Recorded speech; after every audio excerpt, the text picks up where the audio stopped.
Donc normalement, vous allez voir live. Voilà, voilà. Donc là, on est en live. Bonjour à tous. Je vois quelques personnes qui se connectent petit à petit. Je vais me mettre en spotlight hein, avant de repasser sur le deck. Euh, Est-ce qu'on lance le deck maintenant? Je vois 4 personnes. Bonjour à tous, à toutes les personnes qui se connectent. Pour toutes les personnes qui sont déjà connectées, vous avez la possibilité de nous écrire dans le chat. Donc n'hésitez pas. Bonjour Andrea, bonjour Franck. On a prévu une session de questions-réponses à la toute fin. Vous allez voir, ça va être très intéressant. Il y aura beaucoup de choses qui vont être évoquées dans ce webinaire. On va attendre un tout petit peu. Je vais juste nous laisser aller encore 2 minutes, le temps qu'on ait un peu plus de monde, et on va pouvoir commencer dans de très bonnes conditions. Voilà. Je laisse juste ce petit mot pour l'instant, le temps qu'on ait un peu de monde qui se connecte, et on va pouvoir commencer tranquillement après. Voilà. Salut Jean Forcinel, comment tu vas? Je reconnais des noms là, je reconnais des noms.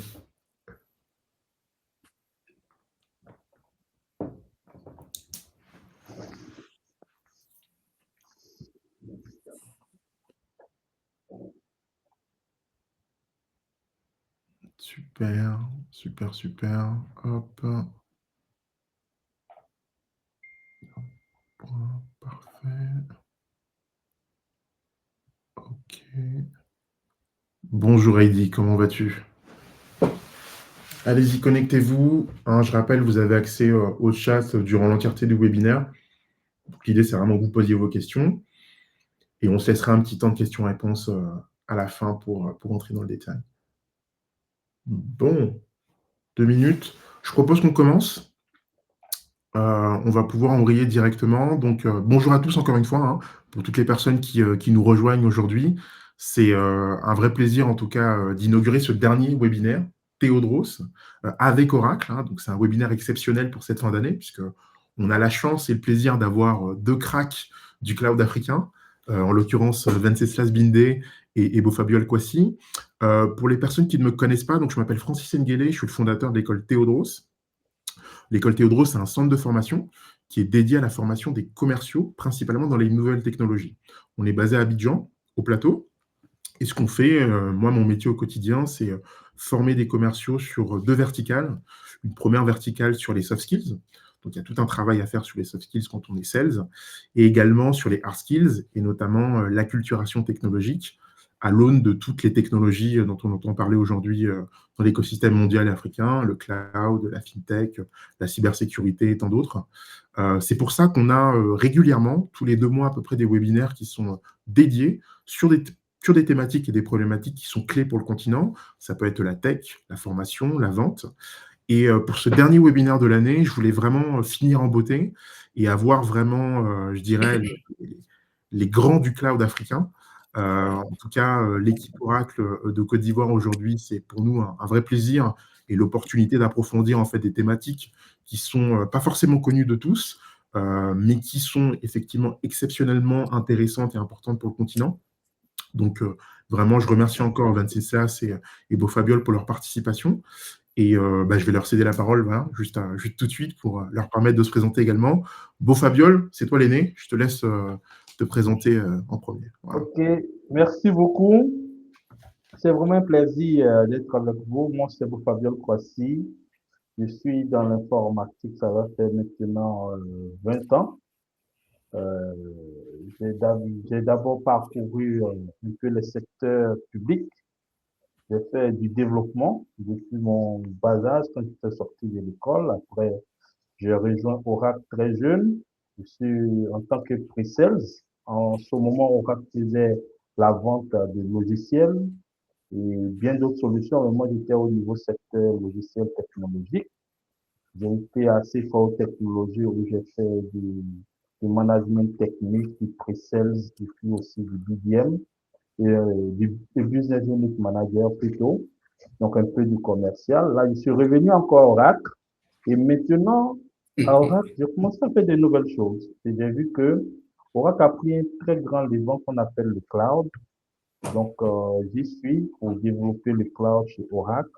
Et c'est vraiment passionnant. Je pense qu'on aura ce webinaire pour pouvoir parler des nouvelles tendances, là où va le monde, quels sont les nouveaux emplois que cela crée et qu'est-ce que vous aurez à apprendre avec nous. Merci bien. Super, super. Merci beaucoup, Fabiola. Je vais passer à Venceslas, du coup. Oui, merci Francis. Merci à Theodoros School of Sales pour l'invitation. Alors, bonjour à tous. Moi, c'est Wenceslas Bende. Je suis Territory Sales Manager chez Oracle et je suis en charge des sujets cloud pour les marchés en Afrique francophone. Alors, qu'est-ce que je peux dire sur moi? Alors, on va dire que je suis d'un background technique, on va dire, voilà, ingénieur en électronique. J'ai fait mes débuts dans les télécoms. Après 15 ans dans les télécoms, voilà, il fallait évoluer à un autre niveau et aller vers d'autres types de compétences. Et voilà, je suis chez Oracle depuis quelques années et j'accompagne, voilà, depuis ces années-là, des entreprises en Afrique, voilà, de plusieurs secteurs, des entreprises de plusieurs secteurs d'activité, et je les accompagne à réussir leur transition vers le cloud. Et voilà, je pense que on aura l'occasion de déballer tout ça. Mais aujourd'hui, le métier de sales, voilà, surtout avec l'avènement du cloud, a été quand même transformé, mais je pense que c'est, voilà, on aura l'occasion de revenir sur ça. Et c'est vraiment avec plaisir, voilà, je suis vraiment ravi de pouvoir partager avec vous sur ce sujet-là. Super. Merci beaucoup, Merci. Venceslas, hein, pour ta présentation. Avant de rentrer dans le détail de la présentation, je vais juste rappeler un peu le contexte du webinaire. Donc, je vais laisser la parole dans un premier temps à Beau Fabiol pour qu'il puisse nous donner des éléments de contexte par rapport à Oracle. Je pense que c'est important que tout le monde soit sur le même niveau de compréhension sur ces enjeux-là. On abordera après différentes thématiques avec Venceslas et Beau Fabiol, à savoir l'état des lieux du cloud en Afrique de l'Ouest, également la mutation du métier de tech et sales aujourd'hui en Afrique et dans le monde, le binôme sales avant-vente pour notamment closer dans de bonnes conditions. C'est un vrai sujet aujourd'hui, hein, si on veut faire des ventes dans de bonnes conditions. Et on terminera également sur des sujets plus carrière, compétences et futurs. Comment je sais que parmi les gens qui nous écoutent, il y a des gens qui se projettent peut-être sur ces métiers-là. Et je pense que c'est important qu'on puisse terminer notamment sur des aspects conseils. Vous avez la possibilité, hein, surtout, de poser vos questions dans le chat. N'hésitez pas à le faire. Moi, je vais garder les questions et à la fin, on aura un temps d'échange avec toutes les questions pour pouvoir les aborder en profondeur afin que chacun reparte avec de la valeur, véritablement, et puis des réponses précises par rapport aux questions. Voilà, j'arrête de parler. Beau Fabiol, je te cède la parole tout de suite et je vous souhaite un très bon webinaire. Merci, merci. Donc, je vais commencer d'abord par une maxime. Je pense que vous voyez mon écran. Euh, une des maximes que j'aime bien dire, c'est-à-dire en Afrique, il faut que nous arrêtons d'être consommateurs, mais que nous prenons des initiatives, même si elles sont disruptives, parce que elles sont le gage d'une innovation. Et ça, c'est quelque chose qu'il faut commencer à faire parce que la plupart des entreprises qui se sont éteintes, moi, qui ont plus ou moins eu des grosses baisses de performance en termes de chiffres, n'ont pas, n'ont pas suivi l'innovation. L'innovation, c'est juste faire quelque chose d'ancien, mais de manière nouvelle. Pour l'expliquer juste en des termes basiques. Donc, on ne demande pas de faire sortir quelque chose comme une sorte de baptême magique, mais de pouvoir se baser sur l'existant pour créer quelque chose de nouveau. Et c'est vraiment possible. Donc, je peux commencer mes propos au risque de me répéter pour dire que je suis vraiment ravi aujourd'hui pour échanger avec vous sur ce thème aussi essentiel qui est le cloud et le business développement et les nouveaux métiers de croissance en Afrique. Aujourd'hui, dans nos économies africaines, la transformation numérique n'est plus un concept et elle ne devrait plus être un concept. C'est une réalité concrète qui façonne la compétitivité de nos entreprises, la productivité de nos talents et la souveraineté technologique dans nos continents. dans notre continent, l'Afrique. Si l'on regarde le marché africain, trois grandes dynamiques se dégagent, en fait. Il y a la montée en puissance du cloud comme moteur d'agilité. Je vais expliquer pourquoi. Il y a l'émergence de nouveaux métiers. Et ça, je pense que c'est un point sur lequel on va aborder. Et il y a l'importance de la compétence locale. Vous avez vu, hein, il y a une anecdote qui est sortie où Dangote a été obligé d'aller prendre jusqu'à 700 Indiens pour pouvoir faire tourner sa raffinerie parce qu'il n'y avait pas d'ingénieur local, parce qu'ils n'ont pas changé la donne. Il y a aujourd'hui de nouveaux métiers où il faut se former, il faut prendre de nouvelles compétences et ça, c'est quelque chose qu'il faut maintenant commencer très vite parce que le marché demande des nouvelles compétences, il suffit juste de se former. Je pense qu'on va en parler. Donc, le premier point dont je parlais, la montée en puissance du cloud comme moteur d'agilité, c'est que si je vous projette cette slide, tac, tac, tac, where is, vous verrez que même chez Oracle, aujourd'hui, la tendance montre que le cloud, les revenus du cloud ont commencé à atteindre les revenus de renouvellement du support licence. Cela explique quelque chose de fondamental. Celle du fait que le métier du cloud, parce qu'on ne peut pas faire du développement d'activités cloud si derrière il n'y a pas un métier, il n'y a pas d'ingénieurs, il n'y a pas de personnes qui alimentent cela. Ça veut dire que quelque part, il y a du personnel qui alimente ces activités-là. Et ça monte encore de jour en jour, de mois en mois, d'année en année, et ça ne fait que monter parce que la stratégie, c'est vers cela. Et aujourd'hui, encore, on parle de IA et tout ça, et ce sont des nouveaux métiers. Nous allons parler de l'IA qui vient augmenter plutôt les compétences que de venir les remplacer. Donc aujourd'hui, le cloud permet aux startups, aux PME, aux grands groupes d'accéder à la même puissance technologique sans investissement lourd. C'est un formidable égalisateur, en fait, pour pouvoir apporter des opportunités. Le deuxième point, c'est l'émergence de nouveaux métiers. Donc, le succès d'un projet cloud ne dépend pas uniquement des ingénieurs. Aujourd'hui, c'est pas ça. Mais aussi de la capacité des équipes commerciales, avant-vente, architectes, des ingénieurs d'adoption, qui ne sont pas forcément des ingénieurs techniques, hein, qui amènent le client à faire de l'adoption de la solution, surtout des partenaires et des business développeurs, à faire comprendre la technologie. Donc aujourd'hui, on fait en sorte que la technologie ait fortement un impact dans le business du client pour que le client sache la valeur ajoutée et que la technologie devient comme un levier véritable de croissance pour ses clients. Le troisième élément dont je parlais, c'est l'importance de la compétence locale. L'Afrique doit regorger de nouveaux talents et ces talents-là, on ne peut que se baser effectivement sur ce que vous connaissez habituellement. Ce n'est que l'informatique qui a évolué. Aujourd'hui, avant, on faisait du développement de code. Aujourd'hui, on parle de low code, c'est-à-dire faire du développement avec moins de code. Aujourd'hui, on parle de no code, c'est-à-dire que tu fais du développement sans code. Tu parles à l'application, tu parles à ton outil de développement et tu génères les applications. Mais si tu ne comprends pas le concept et comment est-ce que tu dois bien agencer ta demande pour faire sortir quelque chose de potable, tu seras vite dépassé.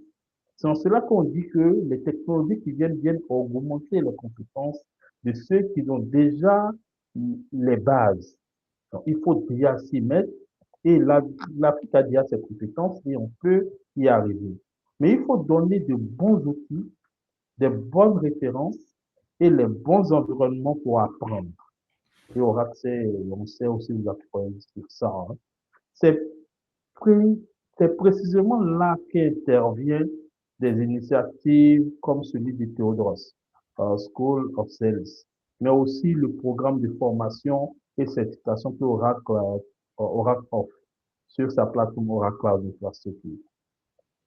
Et donc, ne m'en voulez pas que je fasse aussi toujours un clin d'œil donc à Oracle Cloud.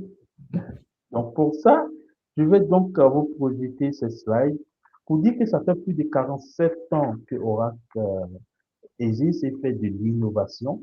Et le cloud et surtout l'IA est devenu un pilier central dans le développement du cloud et le développement de Oracle en général. C'est plus de 5 millions d'entreprises et de personnes qui font confiance à Oracle. Et ça, ce n'est pas, c'est donné. C'est pratiquement les 100 premières fortunes.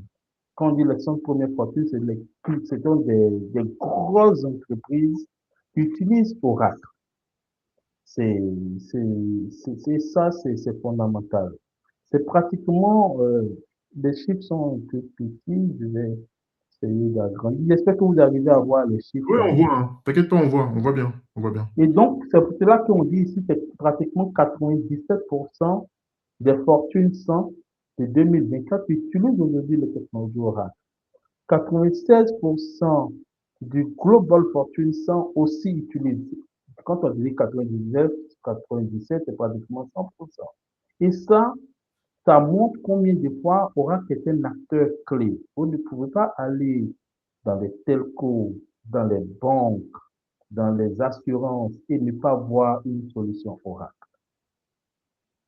Et à force de cela, nous sommes fortement diversifiés, ce qui a fait que nous commençons à faire maintenant les couches de cloud.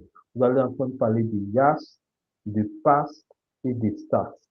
Et donc, ce sera vraiment un grand plaisir qu'on échange et je pense que je vais donner la parole à Francis. C'était déjà ça mon introduction et après Super. on va utiliser le séquencement pour faire les choses. Merci. Super, super. Merci beaucoup, hein. Merci beaucoup, Fabiola, pour cette belle introduction. Sans transition, on va passer tout de suite sur le premier sujet, en fait, qui va nous intéresser. Tu en as justement parlé au départ, c'est donc le contexte du cloud aujourd'hui en Afrique. Peut-être pour rebondir sur ce que tu dis, moi, pendant que tu parlais, Fabiola, j'avais une question pour donner aussi la parole à tout le monde, hein, à Venceslas, notamment sur l'évangélisation du cloud aujourd'hui. Toi, Venceslas, aujourd'hui, de ton regard de territory manager, est-ce que tu considères que les entreprises africaines ont vraiment passé le pas, ont franchi le cap en termes de cloud, ou il y a encore en fait une mission d'évangélisation à faire, de sorte à convaincre aujourd'hui encore les entreprises sur cette thématique-là? Qu'est-ce que tu penses un peu de ce sujet? Et effectivement, lorsqu'on regarde des années en arrière, voilà, si on se projette il y a peut-être 10 ans, si on compare à maintenant, on voit clairement que le marché africain a gagné quand même en maturité. Mhm. Mais comme on dit, nous ne sommes pas encore au niveau souhaité. Il y a encore un travail à faire. Les entreprises comprennent de mieux en mieux le cloud lorsqu'on parle de cloud, mais il reste encore prudent parce que il y a pas mal de sujets qui sont encore des sujets freins, voilà, qui constituent des freins. Par exemple, la souveraineté des données ou la sécurité ou même les coûts. Parce que d'autres pensent que le cloud, c'est un autre coût qui vient s'ajouter. Donc, il y a toujours ces idées reçues, voilà, ces idées reçues euh, qu'il faut effectivement arriver à déconstruire ou du moins à démystifier. Voilà, donc c'est ce que je peux dire pour le moment. Et effectivement, mon rôle hein, euh, chez Oracle consiste effectivement à démystifier ces freins-là et à montrer que le cloud est avant tout un outil d'optimisation de la performance et dans un contexte aussi concurrentiel que nous l'observons aujourd'hui. Fabio l'a dit, hein, Oracle se positionne comme un acteur orienté entreprise avec un accent assez particulier sur la performance, sur la sécurité et sur la maîtrise des coûts. Donc, voici un peu voilà, le contexte de manière générale. Donc, il y a de la maturité, mais il y a encore quelques freins, il y a encore quelques freins, il y a un peu de réticence, il y a encore de la prudence et nous devons continuer à, en quelque sorte, évangéliser, comme tu le disais, Francis. Mhm. voilà, afin de pouvoir augmenter ou accroître l'adoption du cloud sur nos marchés africains. Hyper clair. Merci beaucoup, Avance. Beau Fabien, moi j'ai une question pour toi. Parce que c'est justement là, Venceslas, tu viens de dire un point important, c'est sur la souveraineté des données. Moi j'aimerais beaucoup t'entendre, parce que je sais que tu es un spécialiste du sujet. Aujourd'hui, quand on parle de souveraineté des données, toi dans ta position de responsable technique, est-ce que tu considères que finalement les DSI avec qui tu vas être en échange aujourd'hui sont peut-être réticents en fait à l'idée que leurs données soient hébergées chez Oracle ou chez d'autres? Par rapport à tout ce qui se passe en Afrique en termes de souveraineté des données, quel est un peu ton regard là-dessus? Bon, pour ça, je vais donc projeter plus ou moins ce slide et puis Mhm. je clique sur la slide là, je ne sais pas comment ça s'appelle, la full cloud. Est-ce que vous voyez la slide? OK. Oui, on voit la Donc, scène. en gros, le thème souveraineté des données, c'est, c'est un thème capital lorsque tu es en train de parler du cloud. Ça, on ne peut pas dire autrement. Donc, en ce sens, Oracle a plusieurs modèles pour adresser euh, la souveraineté des données. Mais surtout dans nos pays africains, la problématique, c'est que nos pays africains ont des fortes instabilités politiques. Ouais. Or, le cloud, c'est du matériel que Oracle prend, qu'ils viennent me déposer. Si on veut faire du bon de la souveraineté en déposant le matériel chez toi, Oracle prend toute sa technologie avec son matériel et le déposer dans un data center construit, co-construit ou dans ton data center. On va parler des dedicated cloud, cloud at customer et tout. Et la sécurité pays fait qu'on a besoin de beaucoup plus d'approbation pour arriver à à ces offres-là finalement signées avec les clients. Mhm. Ça, c'est vraiment quand un client dit, je ne veux pas que mes données sortent du pays et Ouais. qu'il faut que mon infrastructure soit devant mes yeux, je le vois installé chez moi. Donc, on Mhm. a ce type de solution qu'on appelle le cloud alt customer. Alt customer pour signifier cloud chez le client ou le dedicated region. Ok. Mais, mais néanmoins, au regard de cela, Oracle a quand même le public cloud où Oracle fait ce qu'on appelle le sharing responsibility qui amène Oracle à s'assurer de la disponibilité de tout ce qui est hardware et réseau. Et le client a dans cette couche de responsabilité toute la main avec tous les éléments de sécurité qu'il pourrait venir avec ou réutiliser ces d'Oracle, porter ces données et protéger fortement ces données et il est le seul à avoir accès à cette plateforme. Ce qui fait qu'il y a certains de nos clients qui ont quand même choisi le public cloud. Mhm. Parce qu'avec le public cloud, Oracle a mis des régions commerciales disponibles dans des pays assez sûrs où on sait que la sécurité pays et bien d'autres éléments font qu'on ne peut pas venir faire du, du vandalisme sur le matériel. Et Exactement. donc, il y a des clients qui nous ont fait confiance, des très gros clients, donc je ne sais pas citer des noms, qui nous ont fait confiance, qui utilisent le public cloud. Et bien sûr, avec ce modèle de partage des responsabilités, c'est le client qui a accès uniquement à ces données. D'accord. Et il y a le principe de région où le client peut faire même de la réplication de ces données sur plusieurs régions pour garantir des disponibilités beaucoup plus larges. Et D'accord. mieux, il peut encore répliquer ces données qu'il a dans le cloud localement, quitte à ce que vraiment on ne sait pas. S'il y a une bombe atomique qui fait que vraiment le data center tombe, il Mhm. a ces données localement et il reprend. Donc, on sait mettre tous en place ces mécanismes-là pour faire en sorte que les clients soient effectivement sereins. Ok. Voilà. Ok, ok. Super. Merci beaucoup, Beau Fabiol. Merci. Je vais repasser la parole à Venceslas. Ouais, Venceslas, j'avais un sujet pour toi. Ça, c'est vraiment un sujet sales, hein, parce que ça, j'imagine que c'est quelque chose que tu dois vivre tous les jours. On sait aujourd'hui que, tu vois, dans l'écosystème africain et mondial, il y a beaucoup de concurrence, d'accord? Bon, les concurrents, on les connaît, AWS, Azure, il y en a il y en a plein d'autres. Comment aujourd'hui, toi, dans ta position, tu vas arriver à trouver l'argument qui fait mouche auprès des clients pour faire pencher la négociation en ta faveur? Tu vois, c'est quoi un petit peu, qu'est-ce qui vous permet de vous différencier par rapport à la concurrence très agressive d'AWS aujourd'hui, donc Amazon, Amazon d'un côté et puis Microsoft de l'autre? OK, merci Francis. Alors, oui, effectivement, lorsqu'on compare, on fait une comparaison des hyperscalers les plus importants, tout à l'heure, Fabio l'a montré, voilà, la slide sur Oracle et sur le fait que Oracle est connu, voilà, pour les bases de données au début. Et c'est tout récemment, on va dire, il y a à peine 10 ans, qu'Oracle a commencé à faire du cloud. Et naturellement, sur le marché, il y a beaucoup de méconnaissances par rapport à Oracle en ce qui concerne le cloud.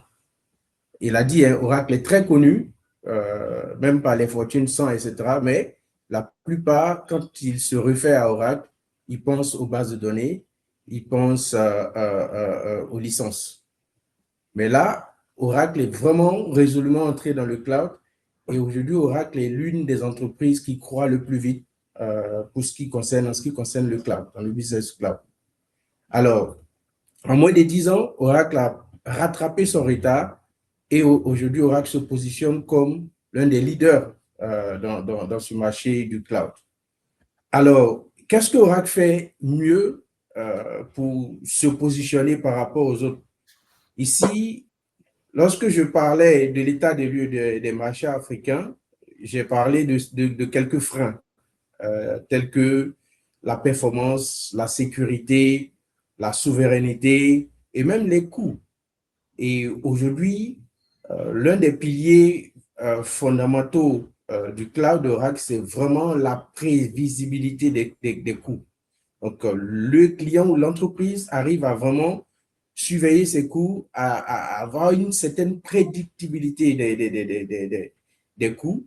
Et chez Oracle, comme on aime à le dire, il y a zéro coût caché. Voilà, vous voyez effectivement comment est-ce que vos workloads ils tournent, ils consomment et vous pouvez vraiment planifier vos budgets avec Oracle. Et en ce qui concerne, c'est vrai, il y a eu un certain nombre de choses, de technologies, voilà, mises en place pour vraiment permettre aux entreprises de bénéficier des meilleurs prix du marché. Aujourd'hui, on parle des régions cloud, donner la possibilité à des entreprises de pouvoir faire des réplications de leurs données dans certaines régions.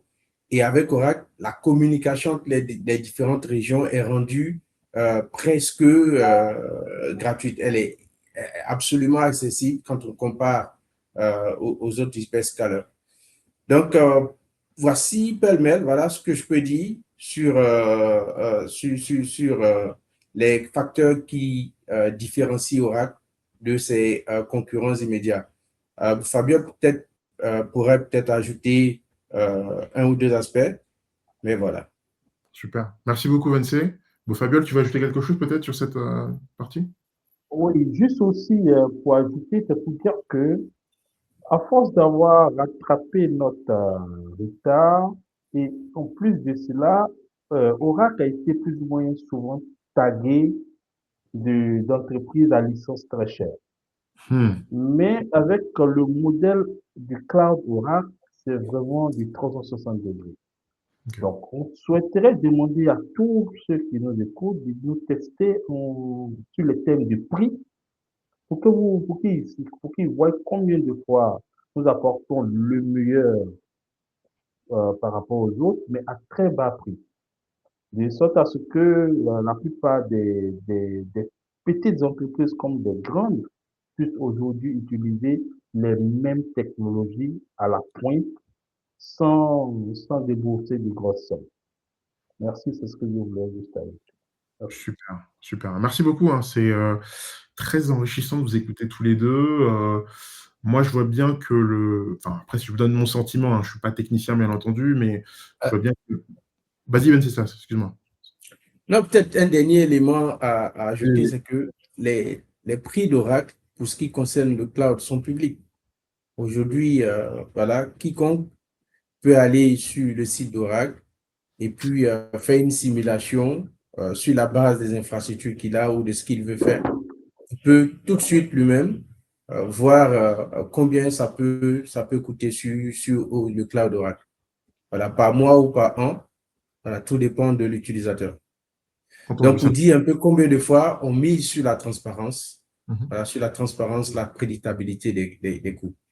Très clair. Super. Ouais, très clair. C'est bien, ça fait preuve de transparence et au moins ça permet aux clients d'arriver droit au but.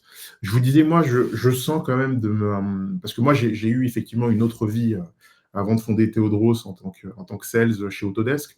Donc, j'ai vendu effectivement ce modèle de SaaS, de licence, etc. On sent quand même en Afrique que le marché est prêt. Cependant, ça suppose quand même une mutation dans les métiers. Et c'est un petit peu le deuxième point sur lequel je voulais aborder ce matin, c'était la transformation des métiers, de vos métiers spécifiquement, et plus particulièrement pour toi, Venceslas, peut-être te poser la question, dans beaucoup de boîtes, notamment de très grosses boîtes américaines, on a vu un passage, une transformation en termes de prix et de business model sur ce Tout à qu'on fait. appelle des licences perpétuelles à des abonnements. J'aimerais savoir ce que ça a pu changer, toi, dans ton approche aujourd'hui quand tu discutes avec des clients. Est-ce que ça change fondamentalement ta relation avec eux? Quelles sont un petit peu les problématiques que tu peux rencontrer et, je dirais, les bienfaits que ça a pu t'apporter dans ton activité? Super.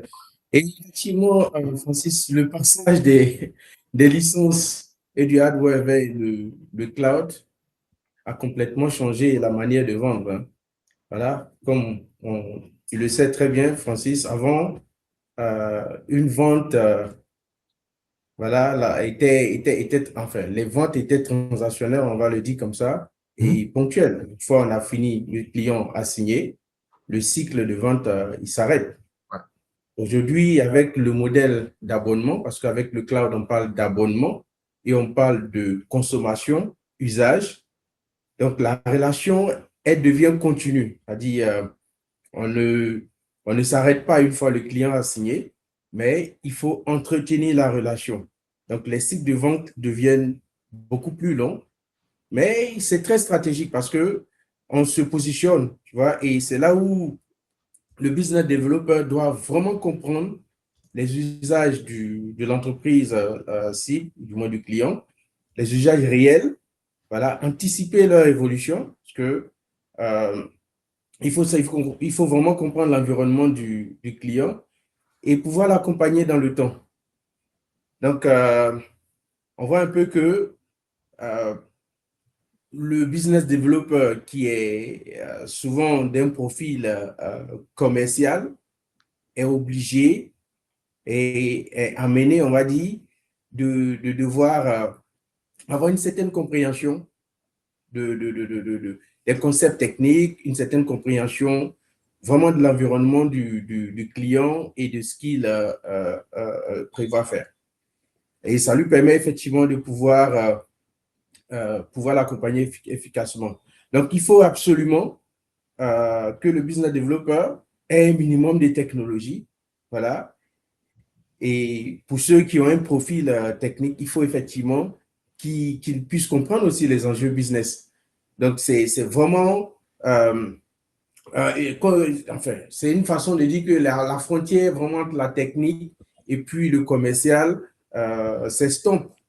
Et donc, il faut vraiment être à l'équilibre des deux, quoi. Et le business developer devrait pouvoir tenir euh, des conversations Technique. avec un DSI ou avec un CFO. Ouais, Et on est tous d'accord que le DSI et le DAF n'ont pas forcément les mêmes visions. Chacun regarde pas, ils ne regardent pas tous les deux dans la même direction, c'est mais clair. il faut pouvoir adapter le discours pour que chacun y ait pour son compte.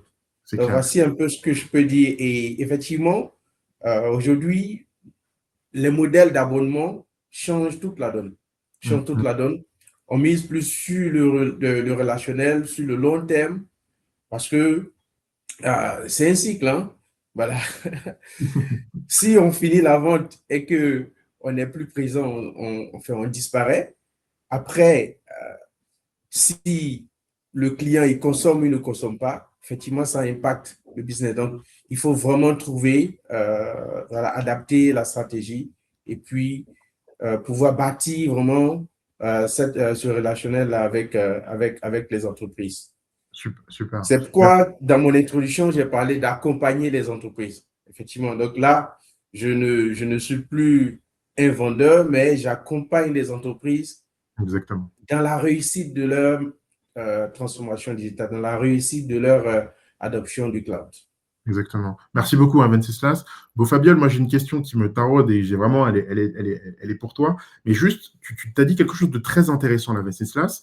Et c'est pour ça que moi j'ai créé Théodros. C'est justement le fait qu'aujourd'hui, on est vraiment sur des vendeurs qui sont plus que des vendeurs. C'est vraiment des conseillers, des consultants qui font de la vente consultative et qui vont rentrer en profondeur dans les problématiques des clients. Et moi, c'est pour ça que j'ai créé Théodros, pour vraiment permettre en fait à des sales d'avoir ce vernis technique, cette acculturation technologique pour être prêt quand il faut discuter avec un DSI, de la même manière qu'il faut discuter avec un CFO. Moi, j'ai une question pour toi, Beau Fabiol.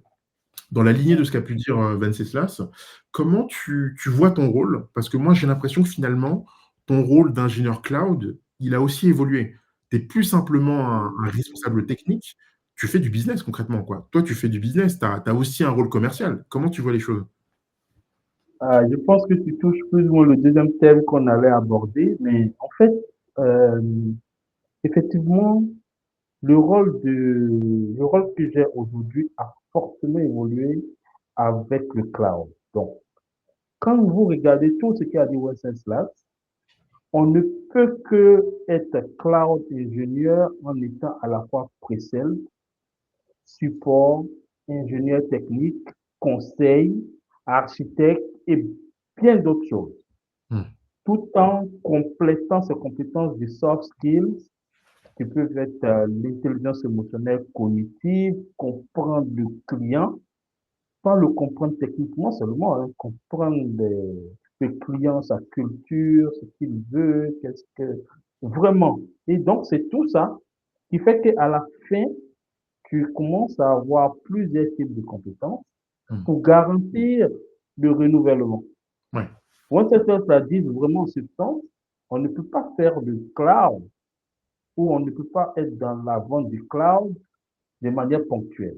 Le cloud, c'est quelque chose qui est récurrent et chaque année, on viendra pour dire au client qu'il faut renouveler. Mais au cours de l'année où il a son produit, imaginons qu'il n'est pas satisfait de l'usage ou que ça n'a pas répondu à son besoin. C'est use case dont il avait parlé. Il veut mettre peut-être en place une DR. Il veut faire de l'analytique. Ça n'a pas fait sortir les tableaux de bord qu'il veut. Il veut mettre en place une solution d'agent IA pour pouvoir augmenter les prospections ou même écrire automatiquement les mails, mais de manière bien structurée. Que Hmm. cet agent IA, mais il vous pose tous ces problèmes et à la fin de la journée, à la fin de l'année où on arrive au renouvellement, il n'a même pas pu mettre en œuvre sa solution parce que tu lui as vendu une technologie, mais pas une solution.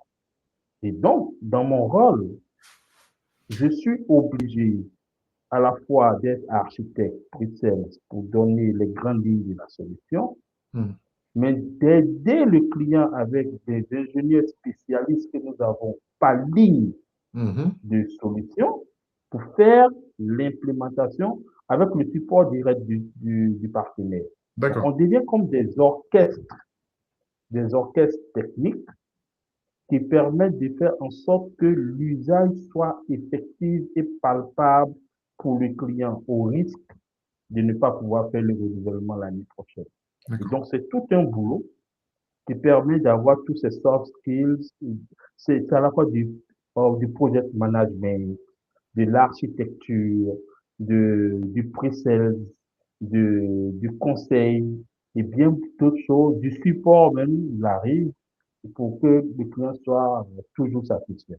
Pour que à la fin, on Tesla soit content de faire un renouvellement sans qu'il y ait trop de difficultés. Donc, en fait, c'est ça un peu mon rôle. Ça marche. Merci beaucoup, Beaufabiol. Je reviens sur toi, Venceslas. Une question, moi, on a beaucoup parlé de pre-sales, là, sur cette séquence-là. Très intéressant de vous entendre. Mais j'aimerais t'entendre sur le post-sales, sur la relation client. Comment toi, spécifiquement, tu te positionnes par rapport à ça? D'une part, par rapport aux questions qui vont être posées de manière légitime par tes clients, et aussi pour faire en sorte à ce que le client utilise vraiment la pleine puissance des outils que tu vas leur vendre. Comment tu t'occupes de ça? Est-ce que c'est toi qui le fais ou est-ce que tu as quelqu'un dans ton équipe qui s'en occupe également? Ok. Bon, déjà, avant de parler en fait de relationnel, parce qu'après, le client a un besoin. Mhm, Il a un besoin, il faut arriver à comprendre exactement le besoin de ce client. mhm, Et quand on parle de cloud, euh, il y a des workloads spécifiques. Enfin, quand on dit workload, on parle de cas d'usage concret. Le cas d'usage concret, ça peut être une base de données, ça peut être une application web, ça peut être du calcul, du compute ou même du storage, ou bien peut-être une reprise après sinistre, c'est-à-dire un disaster recovery. Donc, mhm. il faut vraiment comprendre le besoin réel du client. Parce que c'est à cela, voilà, c'est par cela qu'on peut évaluer si le client est satisfait ou pas.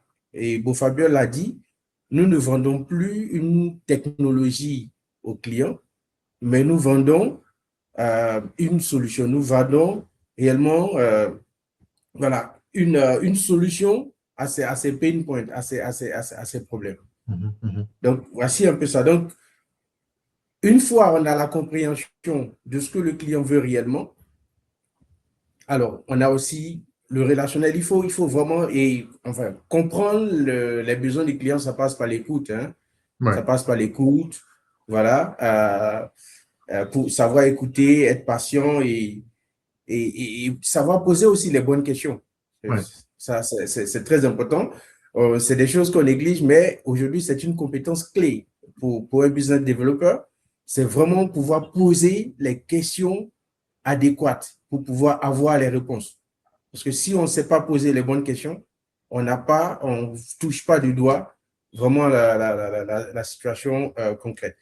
Ça marche. Et donc, voilà, ces éléments-là mis ensemble avec la relation, parce il faut pouvoir être en contact avec le client, il faut pouvoir être à l'aise avec tous les types d'interlocuteurs. J'ai parlé de directeur financier ou j'ai parlé de DSI. Le directeur financier, lui, il sera plutôt intéressé par tout ce qui est coût ou retour sur investissement. C'est ça. Le DSI, lui, il veut que ces plateformes soient disponibles. Il te parle de sécurité, il te parle de performance. Donc, voici un peu ces choses qu'il faut comprendre et qu'il faut pouvoir, il faut être vraiment à l'aise lorsqu'il s'agit vraiment d'aborder ces sujets-là avec ces différents interlocuteurs. Ça marche. Hyper clair. Très intéressant. Moi, j'ai quand même le sentiment que vos métiers respectifs s'entremêlent de plus en plus. Qu'en fait, vous êtes vraiment dans une logique où vous apprenez l'un et l'autre. Et tu l'as justement dit, Vincent, Absolument. toi, tu es Territory Sales Manager, mais quand même avec un volet très technique. Et on sent bien que Beaufabiol est ingénieur cloud, mais avec un volet aussi très business. Donc finalement, Ouais. ça crée quand même une richesse dans les échanges. Ce qui nous amène en fait à la troisième partie, justement sur le binôme sales-vente. Toujours sur le même sujet, et pour rentrer peut-être un peu plus dans le détail, moi j'ai une question pour Beaufabiol et notamment sur, mettons que là, bon, c'est un petit peu, voilà, on est en rendez-vous, enfin, tu es en rendez-vous avec Venceslas. Comment tu fais pour finalement adapter ton discours à la fois auprès d'un DSI et d'un DAF? Parce que toi, tu es technique. Toi, on se connaît un peu. Je sais que tu es technique. Donc, il ne faut pas être trop technique non plus. Tu vois? Donc, c'est comment tu fais pour que les choses se passent bien et bien adapter le discours avec des populations différentes? C'est là, désolé pour ma caméra, hein. Je pense que j'ai eu un souci. On te voit, Donc, t'inquiète pas. On te je voit, hein. vais, vous me voyez? Ouais, Ok, on te voit. super. Donc, c'est là que tu vois que, en fait, la frontière entre le commercial cloud et le Kant Cloud Engineer, voilà ce qu'on appelle le Kant Cloud Engineer, est très mince parce que les Kant Cloud Engineer doivent avoir des capacités de pre-sales. Pre-sales, ça veut dire avant-vente. Mhm. Et le thème vente, derrière, lui donne des compétences plus ou moins commerciales, des compétences plus ou moins de soft skills, qui lui permettent de tenir un discours très simplifié devant n'importe quel interlocuteur. Et donc, à force de le faire, aujourd'hui, on sait, et je sais très bien comment faire un très bon discours financier à un DAF, à un DSI, etc., etc. Parce qu'à la fin de la journée, pour mieux vendre le cloud, le commercial a besoin que les terminologies purement techniques soient, soient simplement expliquées à n'importe quel décideur tel que les DAF ou les CEO pour qu'ils comprennent la valeur ajoutée de la solution que tu donnes. Et c'est là que le pre-sales, moi, le camp cloud ingénieur vient. Voilà pourquoi sur cette partie, il dit que la frontière est très mince. Parce qu'il va pouvoir prendre tous les thèmes Absolument. technologiques, les expliquer en Ouais, des thèmes très simples pour qu'un décideur comprenne, avec ces thèmes de décideur, avec le thème de financier, et pour qu'on arrive à des résultats palpables de vente à la fin. super. Donc, il a des compétences à la fois commerciales, mais des compétences commerciales de haut niveau hein, pour pouvoir tenir le bon discours à la bonne personne. Il a des compétences de soft skills, etc., pour pouvoir faire en sorte que lorsqu'il parle, il structure très bien ses propos, qu'il soit très bien compréhensible, etc., pour que le discours passe. Merci. Venceslas, qu'est-ce que tu en penses, toi? Je te voyais regarder attentivement. Oui, enfin, absolument. Je pense que Beau Fabio a touché les points les plus importants. Effectivement, la vente cloud, si on peut le résumer, c'est un sport d'équipe. C'est un sport d'équipe. Et aucun deal sérieux ne peut se closer lorsqu'on est seul. Parce que il a dit, hein, il faut pouvoir répondre aux attentes de chaque interlocuteur, de chaque type d'interlocuteur, on va dire. Et comme on l'a présenté, les interlocuteurs n'ont pas la même vision, n'ont pas les mêmes attentes. Alors, notre collaboration et ce qui est bien, Fabio, enfin, nous sommes en train de partager en fait notre vécu parce que Fabio et moi, dans la vraie vie, on est binômes. Exactement. Voilà, nous sommes binômes et nous travaillons ensemble sur les marchés voilà, africains de la zone francophone. Et notre collaboration doit être très en amont. C'est-à-dire, dès le début des discussions, il faut qu'on s'assure que on a très bien compris le besoin des clients et qu'on a, qu'on a adapté vraiment adapter le discours quoi, à chaque interlocuteur. C'est très important. Alors, avec les fonctions techniques, il faut effectivement de la complémentarité, hein, on l'a vu. La frontière est toute mince. Il faut vraiment qu'on soit complémentaire. Et en tant que sales, ce que j'attends en général de Beaufabiol, c'est que réellement, il puisse simplifier les choses. Voilà, parce que souvent, l'interlocuteur n'a pas forcément un profil technique, mais il a besoin de comprendre en fait quels sont les enjeux par rapport à son business. Et c'est en cela que vraiment, il faut vraiment adapter le langage pour que l'interlocuteur puisse vraiment percevoir, voilà, y avoir de son intérêt, quoi. Donc, voici un peu ce que je peux dire. C'est une collaboration très en amont, Mhm. voilà, basée sur la complémentarité, la confiance, Mhm. voilà, savoir simplifier les choses, cadrer et puis créer de la valeur. Donc, Super. C'est voici un ça. peu ce que je peux Juste, dire, plus de ce que vous, Fabiola, a déjà énuméré. juste pour compléter, hein, quand on le fait, on emploie une méthode très collaborative. OK. Candidaté par des plannings hebdomadaires, des comptes rendus. On fait des revues de pipeline par semaine, on priorise Ouais, et on regarde si tel client doit faire un POC, soit un ROI, ça dépend de l'interlocuteur. On regarde des moments clés, des découvertes, d'ateliers, des business cases, des plans d'adoption et on regarde avec les outils qu'on a utilisés. Aussi, en fonction de l'interlocuteur, si c'est un DAF, on va faire un document de ROI, de TCO, de prévisibilité et puis de risque financier, d'études de risque financier. Ou aussi ce qu'il vraiment il va gagner en prenant le cloud par rapport à des solutions autres. Quand on est devant un DSI, on va parler de sécurité, de conformité. tout à fait. Souvent avec le DAF aussi, on parle de conformité, hein, et puis de souveraineté des données. On parle de performance avec le DSI, on parle de compétences, de formation, puis d'intégration de la solution cloud, souvent avec sa solution cloud assez on-premise. Et donc, on adapte le discours vraiment en fonction de ce qu'on a. Et donc, voilà ce que je voulais juste ajouter. Super. On Maintenant, On a juste, alors, il y a deux questions de Franck dans le chat. Juste, Franck, on a bien tes questions. On va y répondre à la fin parce que je préfère qu'on termine le webinaire. Il y a encore d'autres sujets sur lesquels j'aimerais aborder. Mais juste, Franck, hein, je sais que tes questions sont hyper intéressantes. Vu qu'elles sont quand même un peu techniques, un peu longues, on les garde pour la fin et on se laissera le temps d'y répondre de manière claire et complète.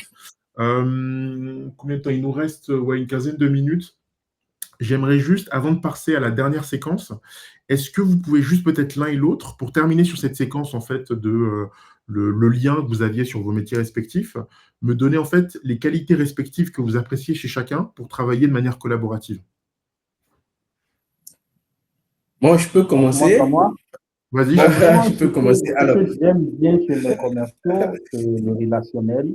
vas-y, vas-y. Surtout parce qu'à un moment donné, comme je disais, le travail qu'on fait, comme la frontière est très mince dans le discours qu'on porte au client quand le client est devant nous, ça fait que c'est bon. Maintenant, moi, ce qui me plaît énormément, c'est la partie relationnelle. C'est là que tu vois que derrière la fenêtre ou derrière il y a un, un soft skill que développent fortement mes commerciaux pour que le client me choisisse ses horaires. Et ça, c'est vraiment de l'intelligence émotionnelle qui est développée, c'est beaucoup de choses.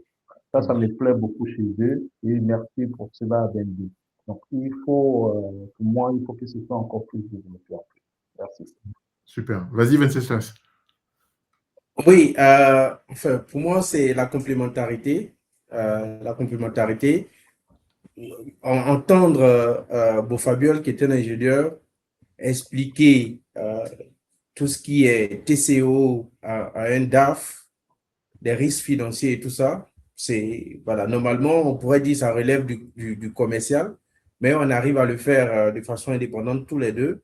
Donc ça, c'est de la vraie complémentarité et ça, c'est important parce que à tout moment, on doit être en mesure de pouvoir délivrer un message au client en face de nous. Et la seconde chose que j'apprécie chez les techniciens, du moins les ingénieurs cloud, c'est vraiment leur capacité à pouvoir simplifier les choses, à pouvoir simplifier les choses. Donc, ça passe effectivement par de la compétence technique, voilà, intrinsèque, voilà, parce qu'il faut comprendre d'abord avant de pouvoir traduire cela pour que ce soit quelque chose qui parle effectivement à nos interlocuteurs. Donc, ouais, c'est un peu ça. Super, parfait.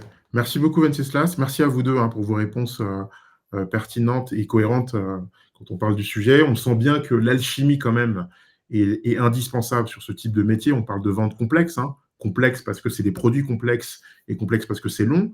Et donc, c'est clair que si on Ouais. n'a pas des équipes qui s'entendent parfaitement, on ne va pas aller bien loin. Donc, ça, on l'a bien compris en vous écoutant. Pour finir, juste pour finir sur cette séquence-là, enfin, sur la quatrième séquence qu'on va aborder juste après, j'aimerais qu'on parle maintenant de carrière, de compétences et un petit peu du futur et comment vous ambitionnez, comment vous voyez un petit peu le futur de ce métier-là. On a parlé d'un terme que moi je garde en tête, c'est les soft skills. Chez nous, chez Théodros, c'est un sujet qui est clé, parce que tu l'as justement dit, Venceslas et Beaufabiol également. Aujourd'hui, il y a un aspect de soft skills pour comprendre véritablement le besoin client. Il ne faut pas forcément entrer dans la technique, et donc c'est vraiment quelque chose que les commerciaux doivent apprendre. Venceslas, pour rester sur cette thématique-là, on voit aujourd'hui que le métier de business developer évolue rapidement.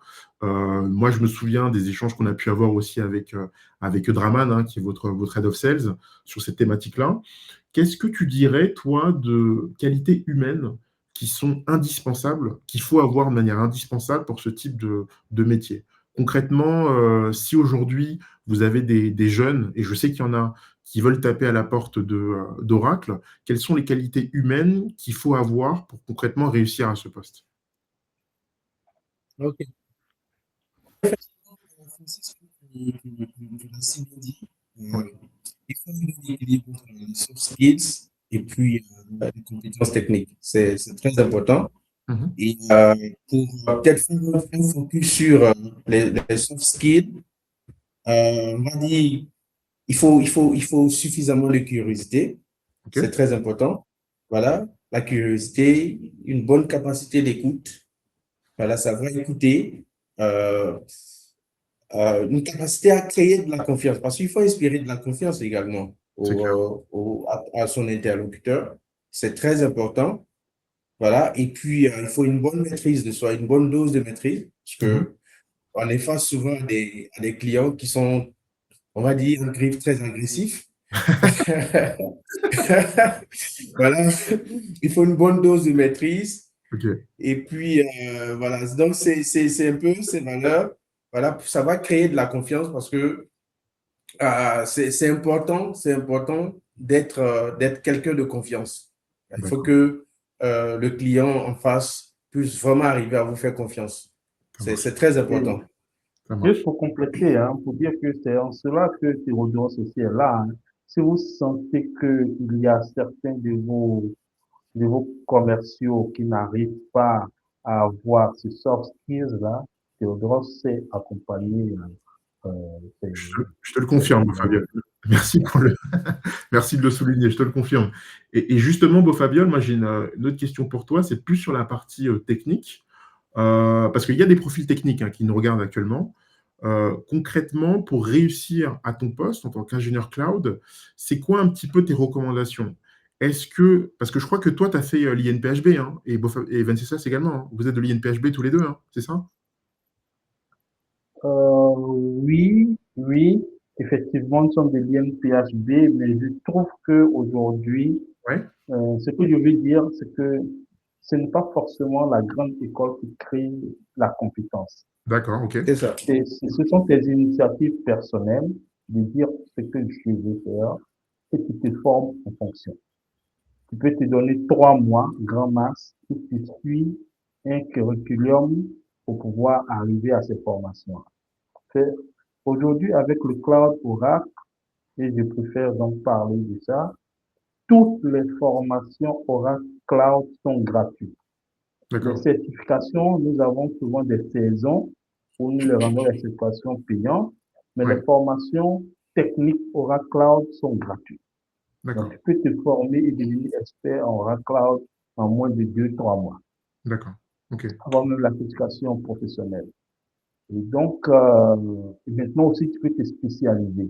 Parce que le cloud, comme on le dit, peut-être que le thème peut être bateau, mais qu'on sache que ce sont les mêmes technologies que nous avons on-premise, qui ont été C'est ça. portées dans le cloud. Hmm, Donc, qui est administrateur base de données on-premise, dans le cloud, on va s'appeler Database Cloud Administrator. C'est juste le thème cloud qu'on va ajouter. hmm, hmm, Et hmm, ingénieur réseau, dans le cloud, on va s'appeler Cloud Network Engineer, ou Cloud hmm, Network Manager. hmm, Tes sécurités, tes CISO, dans le cloud, on s'appelle Cloud CISO. Parce que hmm. c'est les mêmes technologies qui sont là-bas, mais de manière augmentée, de manière plus simplifiée et de manière plus imbriquée. Donc, Ok. les mêmes compétences, il suffit juste d'en ajouter en Mhm. regardant les concepts du cloud et au final arriver à avoir les compétences qu'il faut. Ça marche. Donc, les compétences techniques, ça peut aller très vite. Ça marche. Merci. Moi, j'ai une Ouais. question. Vas-y, Venceslas. Donc, Vas-y. peut-être pour ajouter à ce que Fabio l'a dit, on va dire, il faut pouvoir être très agile, c'est très important, Mm. et il faut pouvoir avoir la capacité d'apprendre en continu. Ouais, ouais. L'apprentissage doit être continu. Ouais.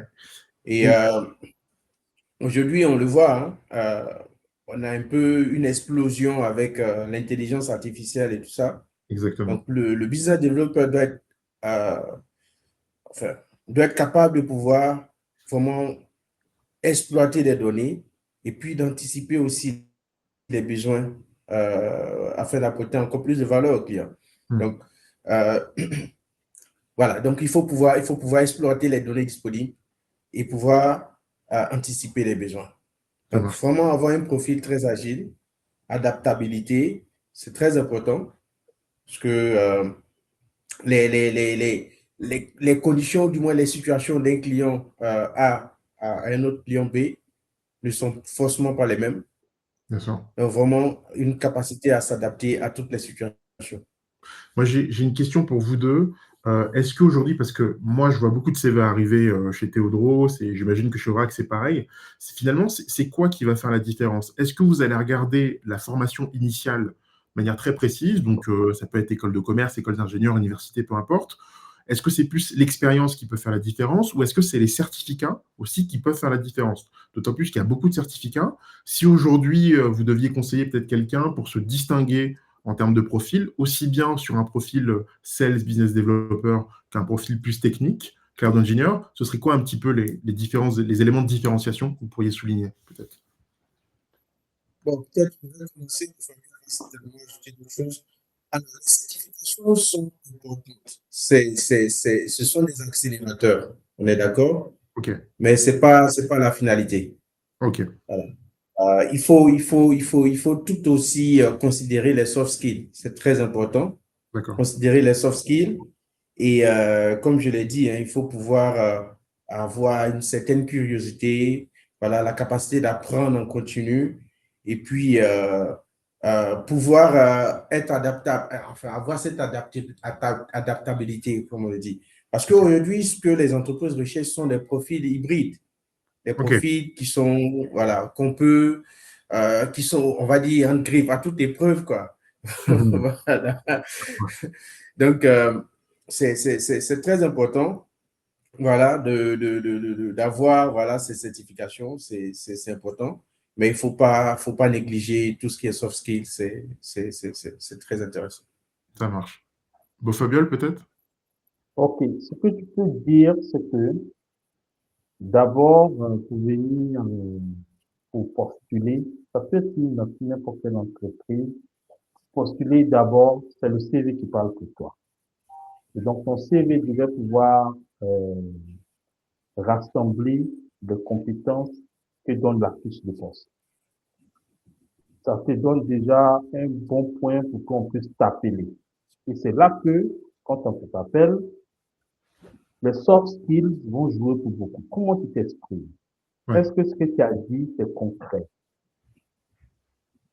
Et nous-mêmes, pour qu'on soit employé, même en tant qu'école ingénieur, on passe des tests techniques pour qu'on soit employé. Ça veut dire qu'on te donne un use case. Peut-être qu'on te le donne, ton interview, c'est à 8 heures, on te l'envoie à 6 heures. Pour ne même pas que tu triches. Là, tu déroules. Tu vas même t'approprier les architectures, les solutions, même tout ça. Et Mhm. donc, ça, ça montre non seulement ta capacité technique et ta manière de pouvoir présenter la chose et convaincre. Ouais. Parce que tu convaincs les personnes qui sont en train de t'interviewer. Donc, il y a du concret dans la chose. Donc, c'est pas parce que tu as fait le plus beau CV, comme j'ai dit au début, il faut que le CV parle pour toi, mais il ne Ouais. faudrait pas mentir dans le CV. Ouais. Il faut trouver les certifs il faut avoir les compétences et à la fin de la journée, ce que tu dis, c'est ce qu'il faut démontrer. Et je recommande aussi vraiment pour avoir de la visibilité de faire des tutoriels perso, c'est-à-dire, il faut être un passionné de la chose. Ok. Tu peux créer ton blog, tu fais des tutos, tu fais des vidéos, Et ça te donne une certaine visibilité qui fait que ça crée de la crédibilité. Ça Ça marche. fait que quand les personnes même veulent t'interviewer, ils vont aussi chercher ces links, ils vont regarder les vidéos, ce que tu as fait et tout ça. Il ne faudrait pas Exactement. simplement que ce soit un CV avec une certif, parce qu'on sait que les certifications aussi, on peut aller bosser puis faire les certifs. Ouais, ouais, Et ça ouais, devient comme un diplôme qu'on a dans la poche, mais on n'a pas la compétence même en tant que tel. Donc, exactement. côté technique, moi, c'est ce que je peux donner comme conseil. Merci. Super. Merci beaucoup. On arrive à la fin du webinaire. Je voulais laisser vraiment du temps pour les questions-réponses. Pour le public, je sais qu'il y a pas mal de questions, notamment deux questions de Franck. Je vais les mettre à l'écran pour que tout le monde puisse les voir. Et je vais laisser nos camarades répondre. Donc, question de Franck. Alors je l'ai devant moi, hein, je vais la lire en entière. Comment une entreprise de services digitaux qui ne vend pas directement du cloud peut-elle se positionner dans cet écosystème cloud? Nous sommes généralement en face d'entreprises qui ont très peu ou pas, pardon, d'outils techniques en leur sein. Donc concrètement, comment une entreprise de services digitaux qui ne vend pas de cloud peut-elle se positionner aujourd'hui dans cet écosystème? Qui ne vont pas directement du cloud, peut-être se positionner. Nous sommes généralement en phase d'entreprise qui ont très peu, pas d'outils techniques en leur sein. C'est OK. ça. À un moment donné, il a voulu répondre comme s'il pouvait devenir partenaire pour revendre, mais je pense qu'il veut Oui. utiliser le cloud. Mhm. Ou Et pour peut-être ça, j'ai vu une entreprise la qui dernière, offre des services voilà, certainement. nous sommes vraiment en phase d'entreprise qui ont très peu d'outils techniques en leur sein. Donc, je pense qu'ils veulent se positionner comme un vendeur de solutions cloud. Effectivement, on a ce programme de vendeur de solutions cloud. Mais bien sûr, il faut maîtriser la solution. Donc, on pourra partager les liens pour Mhm. pouvoir maîtriser à fond. Et dans ce programme, lorsque vous rentrez dans le programme, on va vous dire les certifications qu'il faut et le track qu'il faut. Ça va vous permettre d'être, le track, c'est le programme qui te donne l'habilité de vendre la solution cloud. On a trois tracks. Dans le D'accord. track Cloud Sales, ça te donne la possibilité de revendre le cloud. Tu peux vendre et puis tu fais ton suivi pour faire un renouvellement. Tu fais aussi l'implémentation à ton souhait. Il y a le Cloud Track Build. Ça veut dire que tu te positionnes comme Integration Software Vendor qui C'est développe ça. comme une application basée sur les technologies Oracle. On a D'accord. le Track Build et on a un track qui s'appelle le Track Cloud Service. Lui, c'est vraiment le haut niveau d'expertise que Oracle demande qui permet à ce que un partenaire puisse être même recommandé par Oracle pour faire du Mhm. service dans certains gros projets. D'accord. Donc, on a ce type de programme-là, mais qu'ils sachent que Oracle, c'est plusieurs services. Ça me donne donc l'occasion de faire quand même un petit clin d'œil à cette slide-là. Donne-moi l'occasion, s'il te plaît, de Euh, pouvoir projeter cette slide pour projeter l'ensemble des services que offre Oracle. Attends, je vais essayer. Quand j'écris, est-ce que ça apparaît? Alors, attends, Donc, je vais. Oracle offre des services à la fois. Euh, je vais cliquer sur la slide. Tu veux C'est diffuser une quoi sur slide, la c'est ça? slide? Oui, oui. Ok, parce que là, pour l'instant, on ne la voit pas. Je Ouais, clique là-dessus, mais c'est voilà. bon, on la voit. On voit la slide, c'est bon. Bon, voilà. Et ce que vous voyez là, c'est chaque brique, il y a soit une vingtaine ou une dizaine de services à l'intérieur. Donc, si vous voulez vous rendre expert des solutions de IA ou des solutions de machine learning, etc., il y a une série de solutions Oracle Cloud à l'intérieur de ça. Et ça, vous pouvez l'avoir plus ou moins ici. Donc, il y a D'accord. une série de solutions et comme on n'a pas, c'était pas orienté pour présenter toutes les solutions, Oui, ça peut prendre une heure. oui, Il oui, y a bien une sûr. série de solutions pour faire vraiment de l'IA et tout, de Ok, Gen IA en passant du speech, du language, du vision, etc. Ou ok, même avoir même des infrastructures. Il y ok. a la possibilité de pouvoir même déployer des bouts de code. Donc, un client qui veut digitaliser sa plateforme peut avoir besoin d'une petite application web, une application mobile. Vous pouvez aussi avoir de l'expertise sur le développeur service. D'accord, ok. Bon, je vais passer, mais voilà plus ou moins présenter l'ensemble des briques qu'on a au niveau du cloud Oracle, tout en Ok, n'oubliant pas le volet sécurité, observabilité, compliance, etc. ok, d'accord, Et d'accord. ça peut permettre donc à la personne qui a posé la question de Ouais, pouvoir vendre tout type de technologie qu'il souhaite déployer chez un client. Blockchain, IoT, applications web, applications développées, analytiques, il y a vraiment tout. Et donc, vous pouvez nous contacter via Theodros pour qu'on arrive à une solution finale. d'accord. Merci. Avec plaisir. Merci beaucoup, Beau Fabiol. Je vais passer à la deuxième question sans transition. Les intervenants ont brièvement présenté leur parcours et même dans leurs interventions, on se rend compte qu'ils ont un certain background tech. Pensez-vous réellement qu'on pourra être aussi bon que vous? Je parle de nous qui n'avons pas de réelle base jusque-là, mais qui comprenons le besoin dans l'ensemble. Alors, comment faire pour avoir un background tech? Peut-être pour... Je vais, je Ouais, vais encore ok, me- vas-y. il faut savoir que ce qui est très bien aujourd'hui avec la transition qui est en train de se faire de manière générale dans le cloud, Hmm, l'apprentissage de l'IT a été vraiment simple. Donc, ce que moi je demanderais donc à celui qui a posé la question, Franck, qu'il parte sur les tutoriels, qu'il se jette, qu'il va voir que c'est très simplifié. Ce n'est plus là où on va écrire des lignes de code pour dire fais ça. Des solutions de IA peuvent t'aider même à faire des déploiements. C'est plus là où on va te dire d'écrire des lignes de code pour faire ceci. Des solutions de base de données sont créées juste par des clics. ouais, C'est plus là où tu vas te venir pour faire un déploiement de l'OS, un déploiement, installer ton serveur d'application, ton serveur de base de données, faire des configurations qui donnent des mots de tête. Il suffit juste de rentrer dans la console et de faire le choix de la base de données avec l'édition, avec la capacité que tu veux, et il te crée toute la plateforme. En ouais. fait, il rentre vraiment dans de l'usage. Donc, avec le cloud, tu n'as pas besoin d'une très forte background technique pour pouvoir Hmm, commencer. Mais ça aurait été bon parce que ça te permet de comprendre ce qui s'est passé derrière pour que tu puisses mieux exploiter. Donc, c'est bon vraiment d'avoir des backgrounds, mais ce n'est pas un frein. C'est ce que ouais, je te dis. ok. Vas-y, Venceslas, Ok, qu'est-ce que tu en penses, oui, toi? enfin, d'un point de vue, on va dire, business developer, Mhm, je pense qu'on n'a pas besoin d'être ingénieur pour réussir dans le business development cloud. d'accord, ok. Voilà. Alors, pour moi, pour un profil non technique, l'essentiel va être de construire des fondamentaux solides.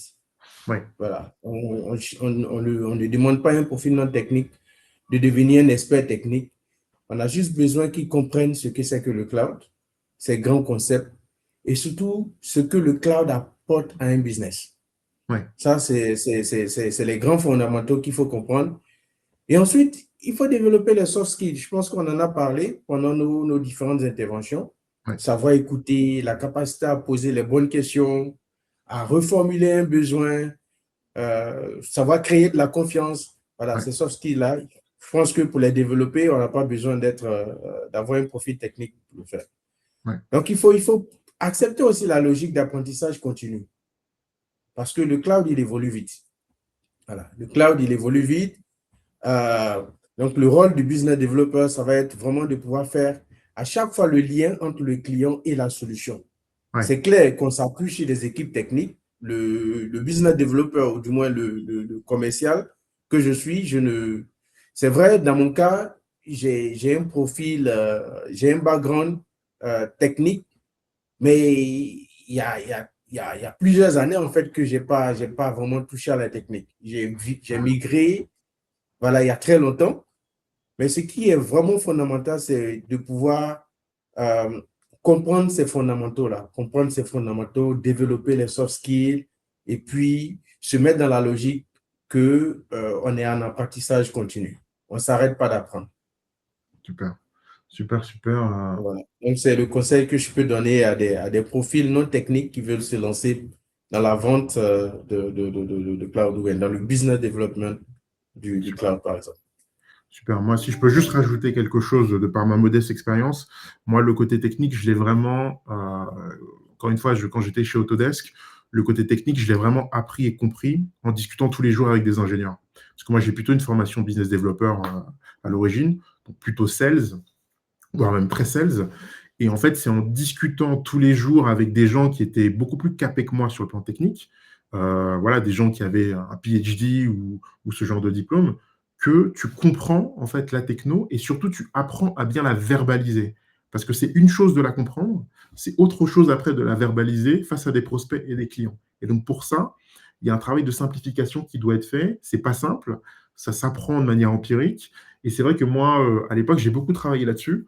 Et donc, je dirais vraiment, pour les personnes qui nous écoutent et qui veulent avoir des bases tech, c'est surtout être très curieux. Je crois que Beaufabien t'en a parlé au départ. Et surtout, ne pas hésiter à poser des questions à des gens qui sont beaucoup plus capés que vous et qui vont vous donner des éléments précis, des éléments de réponse précis. Je trouve que c'est vraiment extraordinairement important. Voilà un petit peu. J'ai encore des questions. Alors, il va nous rester à peu près une dizaine de minutes. J'ai deux, trois questions qui m'étaient arrivées avant le webinaire.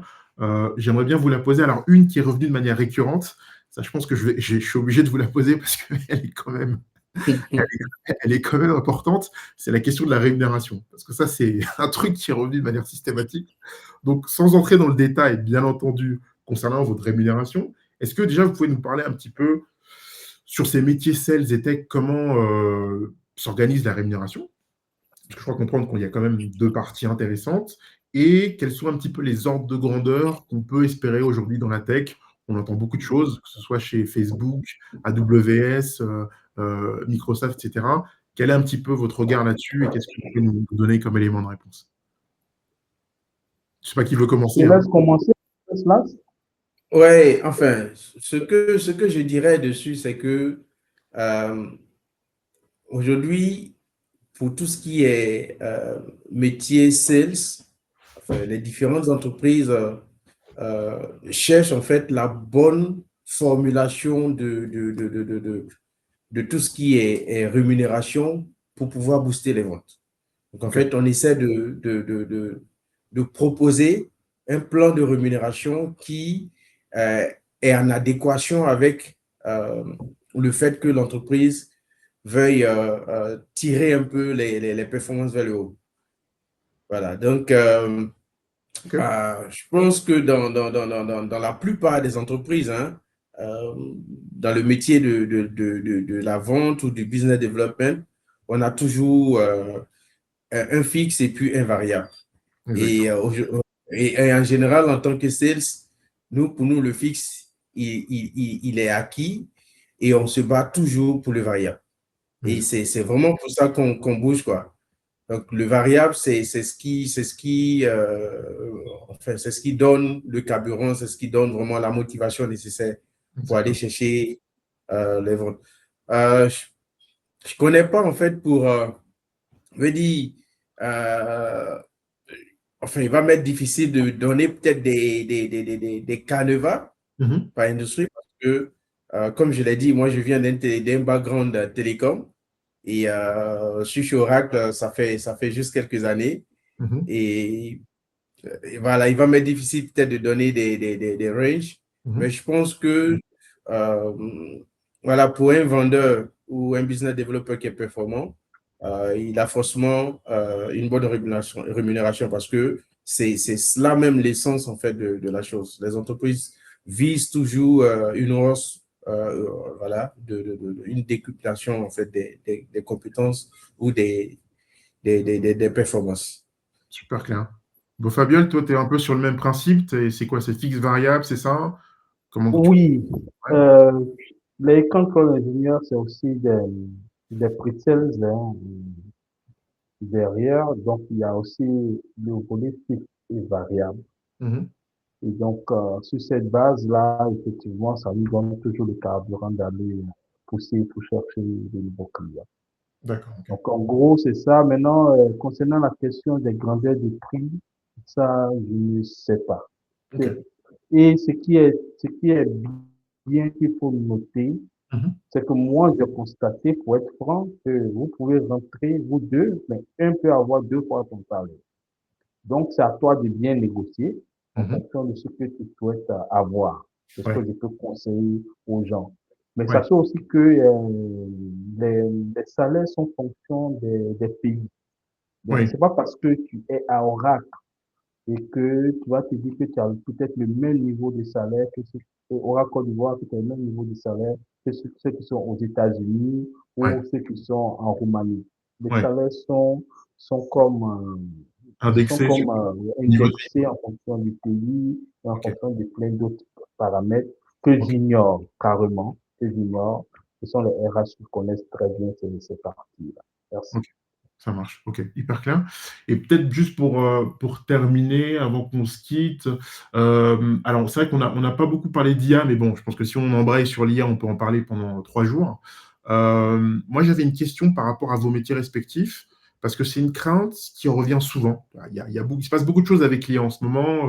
Nous-mêmes, chez Théodros, on fait des formations sur l'IA, mais est-ce que vous pensez, et c'est une vraie question que je vous pose, est-ce que vous pensez que l'IA, à terme, peut concrètement vous remplacer sur vos métiers? Est-ce que concrètement, on pourrait avoir des sales qui seraient des IA concrètement qui pourraient vous remplacer? Ou est-ce que les éléments humains que vous avez évoqués en début de webinaire sont tellement importants que finalement, l'être humain ne peut pas être changé sur ces métiers-là et il faut quelqu'un pour échanger avec un client en face? Comment vous voyez un peu les choses, aussi bien sur le métier d'ingénieur cloud que sur le métier de sales, de territory sales? Je commence. Fabien, si tu me permets, moi je dirais que l'IA peut, peut grandement nous faciliter la tâche. Ok, Mais que l'IA remplace le vendeur, je pense que enfin, avec tout ce que nous avons évoqué plus haut, hein, tout ce qui concerne les qualités humaines, le relationnel et tout ça, je pense qu'il va être difficile quand même pour l'IA de remplacer le business developer. ouais, Et naturellement, il faut que je vais dire, il faut que le business developer également ait cette remise en cause-là pour vraiment toujours évoluer en termes de compétences. Comme on a parlé en fait d'apprentissage continu, c'est très important. Il faut mhm, vraiment se former, il faut vraiment rester au standard du marché, c'est très important. ouais, Et l'IA peut grandement nous aider à vraiment nous faciliter la tâche. Parce il y a, il y a quand même l'IA a quand même une capacité, par exemple, assez synthétique. Par exemple, on peut résumer un long test, voilà, et retenir les éléments les plus importants. Ça peut nous permettre de gagner du temps. Pour ne citer que cet exemple-là, les exemples sont pléthores. L'IA ouais, peut vraiment nous aider à vraiment gagner du temps et puis être plus efficace dans le métier, voilà, que nous exerçons. super, super. OK. Effectivement, c'est dans la même volée, hein. Et c'est dans le même volet plutôt. Et ça, dire que l'IA va venir aujourd'hui remplacer, c'est vrai qu'il y a certains métiers. Mais encore, nous, dans notre domaine, j'ai constaté, je ne dirais même pas que c'est ce que je vois, j'ai constaté que l'IA a créé beaucoup plus d'autres emplois. Hmm, hmm. Beaucoup plus d'autres emplois. Maintenant, je vais parler de moi, mon métier d'architecte et autres. L'IA augmente beaucoup plus mes capacités à produire plus vite Exactement. que de produire plus lentement. Hmm, Et le problème, c'est que si je n'étais pas là au centre pour valider ce que va me donner mes outils pour pouvoir faire les choses, je constate qu'il y a plein d'erreurs qu'il fait parce que, en tant qu'expert, il y a des choses que moi-même je lui recommande pour lui hmm. dire, fais comme ça, c'est comme ça que je souhaiterais et il ajuste. Donc, Ouais, l'IA vient beaucoup plus décupler mon boulot que de me remplacer. ouais, Et ouais, depuis, je constate que j'apprends beaucoup plus vite. Je vais même sur beaucoup d'autres éléments qui me permettent de non seulement augmenter mes connaissances, c'est vrai, mais je remarque qu'en même temps que j'augmente mes connaissances, j'approfondis les calculs que l'IA dont a besoin. Et au fur et à mesure, on commence à se connaître. On commence à être plus binôme. Je dirais que l'IA est devenu comme moi, mon employé, que lui, mon employé. Maintenant, l'inquiétude que les gens se posent, est-ce Hum, qu'un jour, l'élève ne deviendra pas le maître? La hum, dialectique du maître et de l'esclave. Donc, l'IA, est-ce qu'un jour, l'IA va pas venir remplacer notre boulot? C'est là que l'humain joue fortement pour sa présence physique et sa validation. On remarque que c'est nous, on donne à l'IA, c'est nous, on lui inculque des savoirs. Mais c'est nous, on lui permet de découvrir certaines choses. Il ne découvre pas tout de lui-même forcément. Il ouais, a des neurones, il a des modèles, donc ça lui permet d'aller vite ouais, parce qu'il a des processeurs beaucoup plus rapides. Nous, ouais, les hommes, seulement une émotion permet de tuer toute notre réflexion. Et ouais, donc, le côté émotionnel, de faire en sorte que quelque chose soit palpable, touchable, senti par le client, l'IA va pas le faire. ouais, L'IA va pas le faire. Et c'est là que le travail de l'ingénieur et quand toi l'ingénieur se pose, de faire en sorte que le client puisse ressentir sa solution au ouais, jour le jour.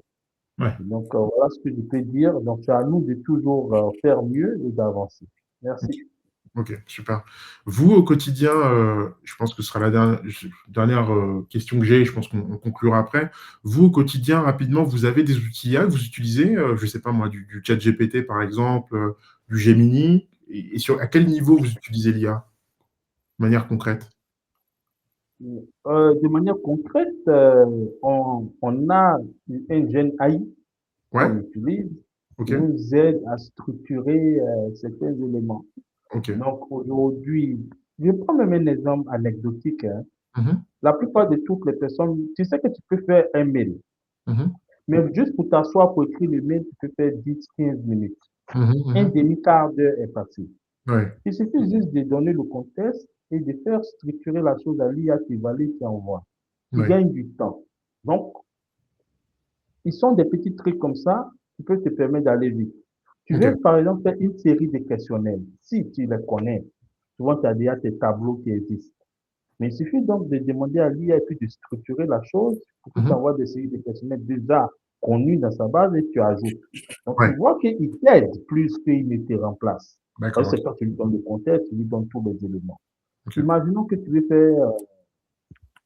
Et donc, on a ces outils-là qui nous permettent de pouvoir plus ou moins structurer et de pouvoir le guider pour qu'on arrive à la solution finale. Mais au final, c'est nous qui validons, on va les envoyer au client. ça marche, Merci. très clair. Oui, Venceslas, tu veux rajouter un et point? voilà.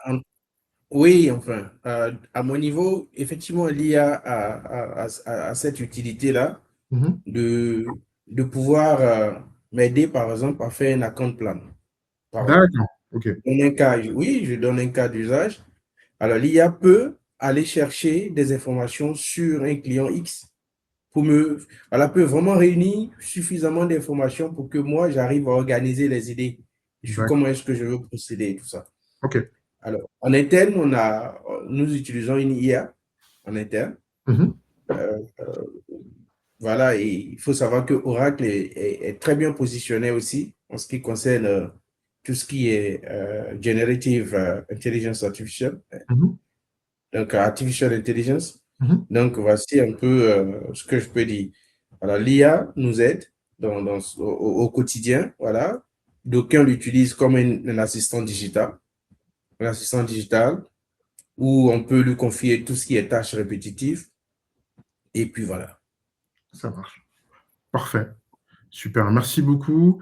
On arrive à la fin du webinaire. J'essaie d'être. On est plutôt bon en timing. On a fait 1h30 tout pile. C'était un petit peu. Je voulais être bon au niveau timing pour que ce soit parfait pour les gens qui nous écoutent. J'ai appris beaucoup de choses. C'était franchement super de vous avoir. Je pense même qu'il faudrait une deuxième partie pour rentrer plus en profondeur sur certaines thématiques.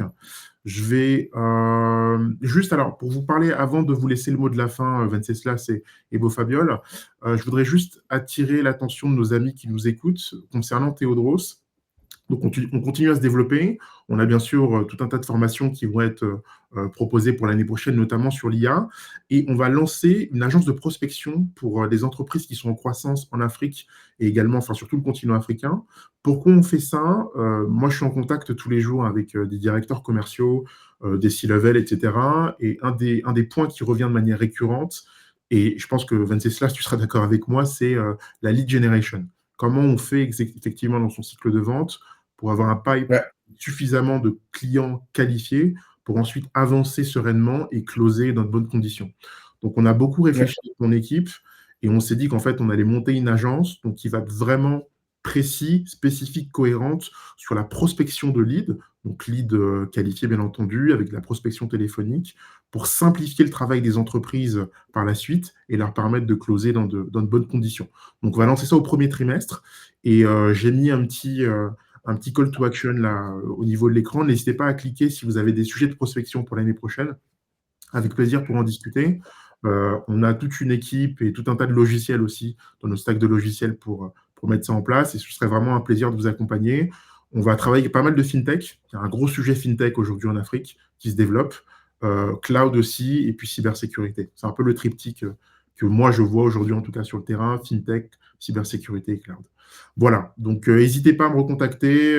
Toutes les personnes qui sont dans le chat, vous avez mon LinkedIn. Vous pouvez cliquer aussi sur le petit bouton pour reprendre rendez-vous. Et dans tous les cas, on reste disponible et attentif au développement de l'écosystème technologique africain. Voilà. Venceslas, Bofabiel, je vous cède le mot de la fin. En tout cas, c'était un plaisir de vous avoir. Vraiment, merci beaucoup pour vous avoir éclairé sur différentes thématiques. Je vais commencer peut-être par Venceslas et je laisserai Bofabiol terminer par la suite. Voilà.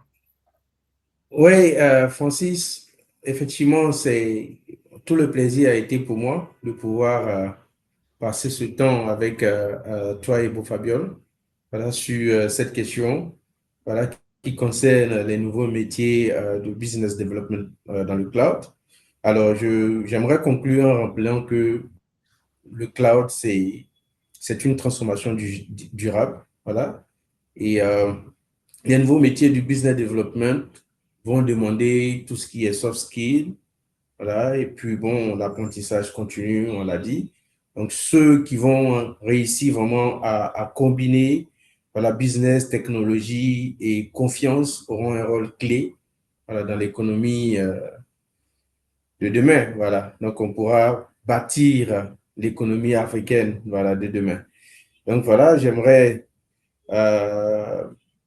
voilà, vous laisser ces petits mots, car j'ai été très ravi de passer ce petit temps, voilà, avec Théodros, à qui je réitère mes remerciements. Merci. Voilà. Merci beaucoup. Merci à toi, Venceslas. Bofabiol, ton mot de fin? Oui, merci bien. En tout cas, merci pour cette initiative, hein. Ce que je peux dire comme mot de fin, c'est que déjà plusieurs entreprises commencent à adopter le cloud. Et donc, avoir des compétences dans ce domaine n'a garanti plus ou moins un emploi. J'avais commencé mes propos au début pour dire que si Dangote commence à aller chercher des compétences ailleurs, faire tourner sa raffinerie, ça veut dire que des entreprises qui seront en train d'adopter des solutions cloud n'auront pas de ingénieurs en Afrique, ou ce seraient des personnes de l'extérieur qui vont encore venir prendre des emplois. Donc, il faut que nous, les Africains, nous-mêmes, nous adoptons aussi les solutions pour aller vite. Et ce qui me tient à cœur dans cette rencontre, c'est vraiment la transmission. Créer un pont entre la technologie et le business, entre la jeunesse et l'entreprise, entre le rêve et puis la compétence. On peut rêver, il faut avoir la compétence. Donc, si nous réussissons collectivement à former, à inspirer, à équiper nos jeunes, et nous, on compte le faire, hein. C'est pour cela on participe à cet event-là. On fait même des événements éducatifs avec l'une de mes collègues autour du cloud. Alors, l'Afrique ne sera pas seulement consommatrice, Ouais. mais on va créer des talents pour créer des solutions. Donc, je tiens à te remercier, surtout toi, Avec plaisir. Francis, et ta compagnie, pour cette belle initiative et tous les partenaires qui contribueront à partir de cet écosystème. Merci beaucoup. Merci à vous. C'était génial de vous avoir. Je précise à toutes les personnes qui nous regardent, vous allez recevoir un mail dans quelques minutes avec l'enregistrement et puis les coordonnées de Venceslas et Beau Fabiol si vous souhaitez les recontacter et approfondir les thématiques autour du cloud. N'hésitez pas, je crois que Venceslas et Beau Fabiol, vous êtes sur LinkedIn, hein, comme tout le monde aujourd'hui, j'imagine. Donc voilà, s'il y a des absolument. Voilà. Donc moi aussi, donc si vous souhaitez nous contacter sur LinkedIn aussi, avec plaisir, on est réactif. Et merci aussi à Draman, hein, Draman Ouattara, qui est le Head of Sales chez Oracle. Il y a une belle équipe chez Oracle, que ce soit en Côte d'Ivoire ou même dans d'autres pays. Vous avez une belle structuration. On voit que le cloud a le vent en poupe aujourd'hui. Et en tout cas, vous faites un sacré boulot. Et je pense que c'est important d'avoir des grosses entreprises comme ça qui sont en Afrique pour justement permettre de simplifier les usages et démocratiser les usages aussi sur des sujets qui peuvent apparaître un peu techniques. Voilà. Merci à tous. Très bonne journée. Je vous souhaite de bonnes fêtes. Si je ne vous vois pas d'ici là, très bonne fête. Amusez-vous bien. Et puis, je vous souhaite une très bonne journée. À bientôt. Merci à vous. Bonne journée. À bientôt. Au Bye. revoir, à bientôt. Merci. Bye bye. Bye bye. Ouais.